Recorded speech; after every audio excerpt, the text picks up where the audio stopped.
Pandian store சீரியல்ல அடுத்து வர எபிசோட்ல நம்ம குமரவேல் இருந்துட்டு சுடர்கிட்ட தனி ரூமில் இருக்க சொல்கிறாங்க. அதனால் சுடர் இருந்துட்டு இதுதான் உங்களுடைய ரூமா அப்படின்னு சொல்லிட்டு கேட்கவும், ஆமாம் இந்த ரூமு தான் என்னுடைய ரூமு, உனக்கு பிடிச்சிருக்கா அப்படின்னு சொல்லிட்டு கேட்டுக்கிட்டு இருக்காங்க. பிடிச்சிருக்கு, ஆனால் அரசி கல்யாணம் பண்ணிட்டு இந்த வீட்டுக்கு வந்தாங்கல்ல, அப்போ இந்த ரூமில் தான் அவங்களும் இருந்தாங்களா அப்படின்னு சொல்லிட்டு கேட்ட உடனே, ஆமாம் அவளும் இங்கே தான் இருந்தா அப்படின்ற மாதிரி குமரவேல் வந்து சொல்லிடுறாங்க. ஆமாம் இப்போ எதுக்காக நீ இந்த விஷயத்தெல்லாம் கேட்டுக்கிட்டு இருக்க, நீ இப்போ சம்மந்தம் இல்லாமல் அந்த விஷயத்தெல்லாம் நீ பேசாத அப்படின்ற மாதிரி சொல்லிடுறாங்க. இல்லை இல்லை, எல்லாம் தெரிஞ்சுக்கிறதுக்காக தான் இந்த மாதிரி நான் கேள்வியெல்லாம் கேட்டுக்கிட்டு இருக்கேன். அரசியை நீங்கள் உண்மையாக லவ் பண்ணதா சொல்கிறீங்க, அப்புறம் எதுக்காக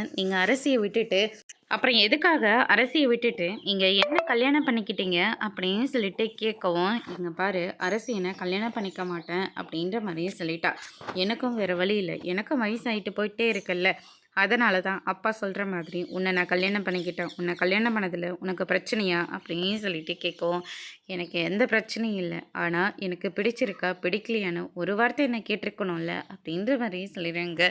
ஏன் அன்னைக்கு கூட உன்னை தனியாக கூப்பிட்டு என்னை பிடிச்சிருக்கான்னு சொல்லி உன்னை கேட்க தானே செஞ்சேன், கேட்டீங்க. ஆனால் உங்களுக்கு எனக்கோ என்ன முறை வருதுன்னு உங்களுக்கே நல்லா தெரியும் தானே அப்படின்ற மாதிரியே சொல்லிடுறாங்க.